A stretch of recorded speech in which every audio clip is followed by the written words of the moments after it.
শখের দাম লাখ টাকা, প্রতি মাসে হাত খরচের টাকা একটু একটু করে জমিয়ে আমি আমার স্বপ্ন পূরণ করি। সংসারের দায়িত্ব কাঁধে আসার পর বুঝলাম কত খরচ। বাবার বাড়ি, শ্বশুর বাড়ি, এত বাড়ি থাকার পরও মেয়েদের নিজের বলতে কিছুই নেই। স্বামীর যদি ঘর না থাকে, সপ্তাহে ছুটির একটা দিন সে অনেক বেশি ব্যস্ত, সারা দিনই বাহিরে, তারপরও বলছে আমার হাতে রান্না খাবে। জানি না সে কখন আসবে, এই খাবার তার ভাগ্যে আছে কিনা, তারপরও রান্না করব ভাবছি। এই শহরে প্রথম যখন আসি পর্দার কাপড় কেনার টাকা ছিল না। আমার পুরানো শাড়ি কেটে পর্দার কাপড় বানিয়েছিলাম। আমি মেয়ে মানুষ, সারাদিন ঘরে বসে থাকবো, কেন ভিডিও বানাই? পিছনে আপনারা এত কথা বলেন, কোথায় ছিলেন আপনারা? কখনো তো 10 টাকা দিয়ে সাহায্য করেননি। যাই হোক, এত আনন্দের দিনে সবার কথা না হয় বাতি দিলাম। আমি তো ভোরবেলা উঠেই রান্নাঘর আগে পরিষ্কার করে নিই। সবার মতো দামি দামি ফার্নিচার, অনেক অনেক টাকা হয়তো আমাদের নেই, তবে এই ছোট্ট সংসারে ভালোবাসার কোনো কমতি নেই। একটু একটু করে জমানো টাকা দিয়ে এই জিনিসগুলো কিনছি ঠিকই, তবে সবকিছু কিন্তু আপনাদের ভাইয়ের পছন্দের। টিআইসো টেক্সের আইস ভেলভেট পর্দাগুলো নিয়েছি অ্যারাবিয়ান কভার্স ফেসবুক পেজ থেকে। পর্দাগুলোর কাপড়ের কোয়ালিটি খুবই ভালো, আমার তো দেখা মাত্রই মনটা ভালো হয়ে যায়। আমার এই ছোট্ট সংসারে এইসব কাজ কিন্তু সবসময় আপনাদের ভাইয়াই করে। আমার ভাগ্যটা কেন যে এমন হয় জানি না, একটা ছুটির দিনেও সে বাসায় থাকে না।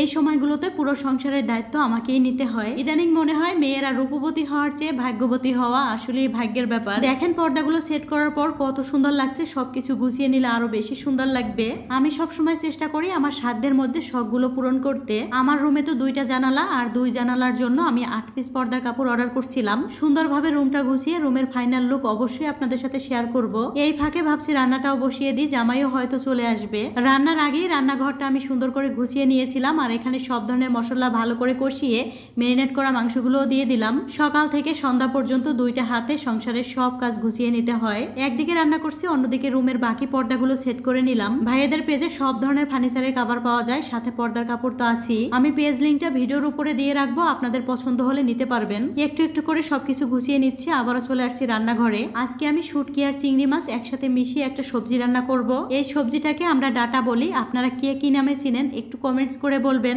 আমার ঘরের ফাইনাল লুকটা শেয়ার করার আগে ভাবছি আমার রান্নাটা একটু বসিয়ে নিই। 2টা চুলায় একসাথে রান্না হয়ে গেলে আমার আজকের মতো আর তেমন চিন্তাও থাকবে না। একটা সময় ছুটির দিনে আগে থেকেই প্ল্যান করতাম কোথাও ঘুরতে যাব, কিন্তু সেই ভাগ্য এখন আর আমার নেই। জানি না এই ব্যস্ততা কবে শেষ হবে। যাই হোক, এই তো এখানে আমি পর্দার কাপড়গুলো সুন্দর করে সেট করে নিয়েছি। দেখেন আমার রুমের ফাইনাল লুকটা কত সুন্দর লাগছে। একবার ভেবেছিলাম বিছানার চাদরটাও আজকে চেঞ্জ করে দিব, কিন্তু হাতে তেমন সময় ছিল না। আমার এই ছোট্ট বেডরুমটা আপনাদের কাছে কেমন লাগছে একটু কমেন্টস করে বলবেন। একটু একটু করে গোছানো টাকা দিয়ে যখন এই জিনিসগুলো কিনি আমার ভীষণ ভালো লাগে। দেখলাম অনেকেই বলেন আমরা মাত্র 2 জন মানুষ, এত বেশি বেশি রান্না করে কি করি? তবে রেগুলার যারা আমার ভিডিও দেখেন সেই সব আপুরা তো জানেনই আমাদের বাসায় কম বেশি মেহমান থাকে।